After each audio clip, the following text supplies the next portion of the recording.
Persib Bandung baru saja mengumumkan 5 pemain yang menjadi tulang punggung tim pada musim 2025-2026, di mana kelima pemain tersebut adalah Patricio Maticardi, lalu ada nama Julio Cesar, 2 di depan ada 2 Brasil yang juga diperpanjang yaitu Ramon Tanque, William Barros, dan satu pemain lokal yaitu Kakang Rudianto yang diperpanjang kontraknya selama 3 tahun.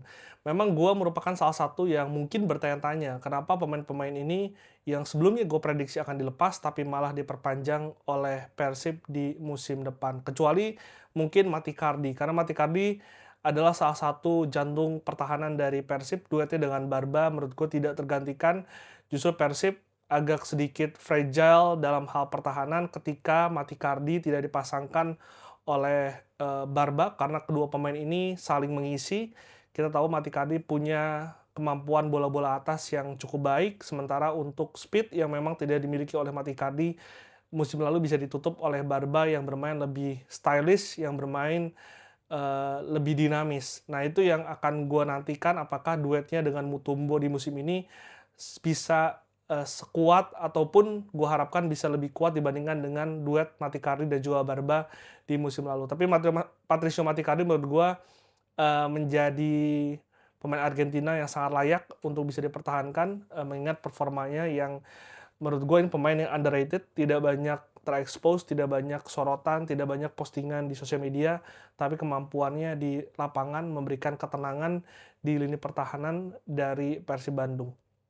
Kalau Julio Cesar, jujur gue nggak gitu impress dengan musim pertamanya, karena gue bisa berharap lebih dari apa yang ia tunjukkan di lapangan.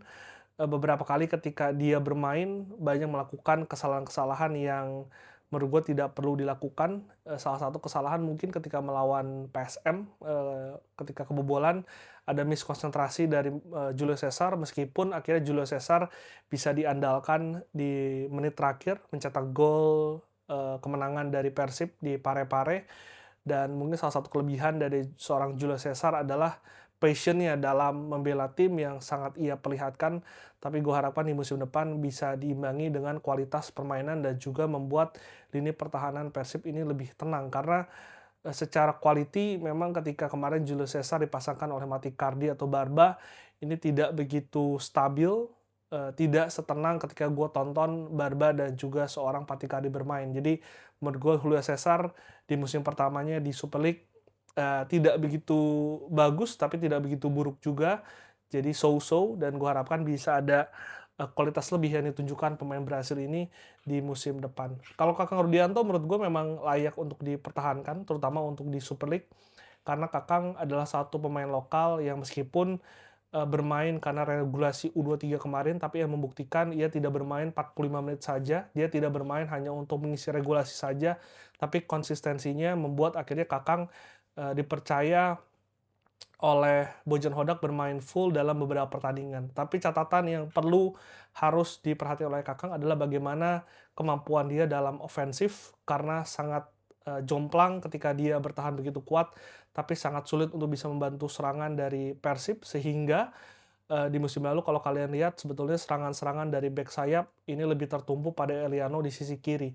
Jarang ada serangan-serangan yang tercipta di sisi kanan yang dibangun oleh seorang Kakang Rudianto. Jadi bagaimana dia melakukan penetrasi, bagaimana dia melakukan crossing, itu yang harus ditingkatkan oleh Kakang jika ingin bersaing dan juga mendapatkan tempatnya di tim di musim 2026-2027, karena regulasi U23 sudah dihapus.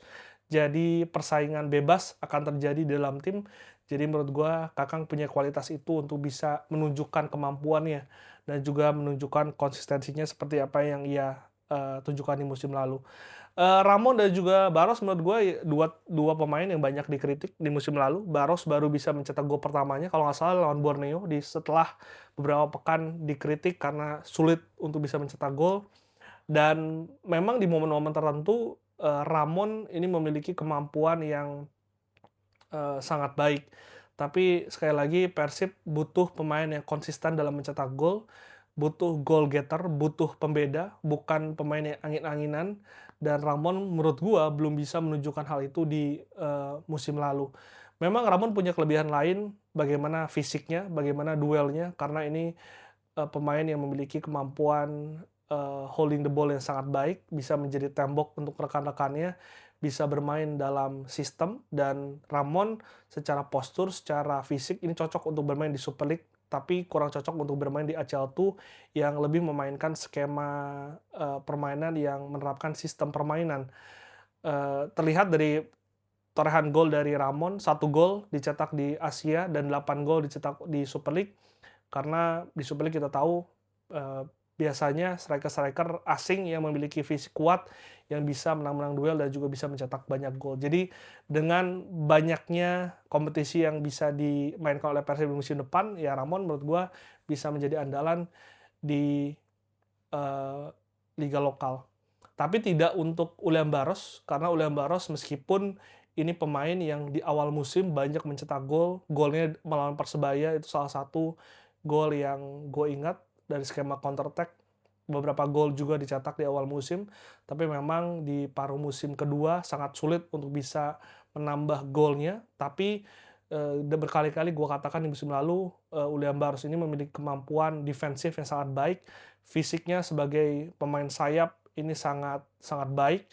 Dia tidak hanya berkonsentrasi dalam hal ofensif, tapi bagaimana ia membantu bek-bek sayap dari Persib untuk bisa sampai eh, mengikuti pemain lawan sampai ke jantung pertahanan dari Persib. Yang sebetulnya itu bukan tugas dari striker, tapi ia melakukan itu, dia melakukan itu untuk tim, dan itu sudah berulang kali dibuktikan oleh Ulian Baros. Salah satu contoh yang bisa gue katakan dan gue sangat ingat ketika Persib melawan Bali United, gue ingat saat itu si Hopel ini sebetulnya dia pemain sayap dari Bali, dimainkan sebagai back sayap saat itu, dan head to head-nya bersama dengan Ulian Baros. Dan Hopel, gue ingat sepanjang pertandingan tidak banyak memberikan penetrasi dan juga kontribusi karena dijaga ketat oleh seorang Ulian Baros yang secara natural sebetulnya ia sebagai striker.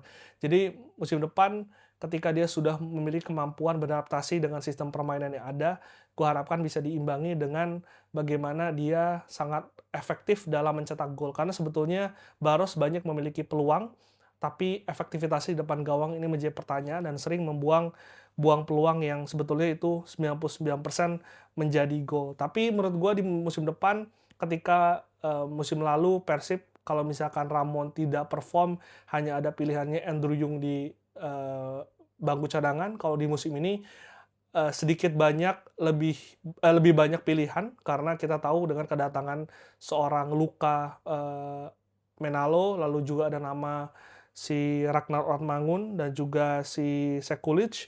Ini menjadi 3 opsi di depan yang juga nantinya akan menjadi opsi untuk Igor memainkan sesuai dengan skema, sesuai dengan lawan yang akan dihadapi. Apalagi Persib ternyata tidak hanya akan bermain di 4 kompetisi, karena baru saja A-League mengumumkan ini ada kompetisi kelima yang akan dimainkan oleh Persib di musim depan, yaitu League Cup.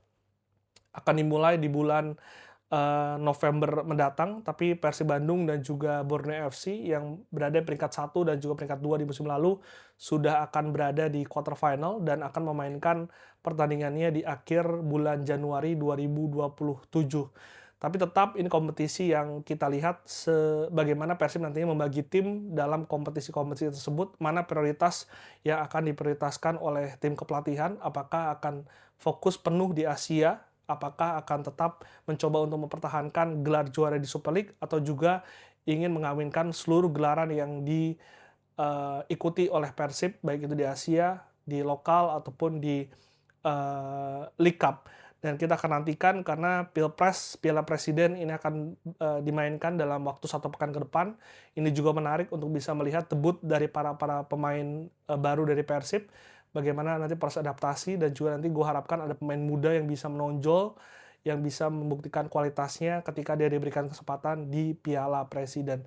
Dari 11 kuota pemain asing, sekarang Persib sudah memiliki 10 pemain asing, tinggal 1 pemain yang tinggal 1 slot pemain asing yang dimiliki oleh Persib, karena setelah kemarin mendatangkan 6 pemain, 11 pemain sudah keluar, sebagian adalah pemain-pemain asing, dan 1 slot ini kita lihat apakah nantinya akan ada penambahan lagi di lini depan dari Persib yang memang menjadi salah satu titik lemah dari Persib di musim lalu, atau justru nanti mendatangkan pemain lain di posisi yang lain. Karena selain dari depan yang tadi gue katakan sebetulnya sudah banyak kuota, sudah banyak pilihan, sisi penjaga gawang menurut gue juga salah satu yang harus dipertebal dengan dilepasnya Adam Fischbeck. Artinya Teja Pakualam adalah kiper senior satu-satunya di tubuh Persib Bandung. Untuk di Super League, menurut gue Teja sangat layak. Begitupun di Asia, dia bisa dimainkan, tapi seorang Teja butuh kompetisi, butuh ada kompetitor yang selevel dengannya, karena menurut gua Teja yang kita tahu juga musim lalu atau 2 musim lalu ya, dia sempat cedera sehingga juga harus menepi, sehingga butuh pelapis yang memiliki quality yang harus bisa bermain siap di Asia, dan itu menurut gua menjadi PR dari Persib Bandung. Kalau menurut kalian siapa yang akan datang? Apakah di posisi striker lagi atau justru ada kiper baru yang akan didatangkan oleh Persib Bandung? Coba tulis di kolom komentar.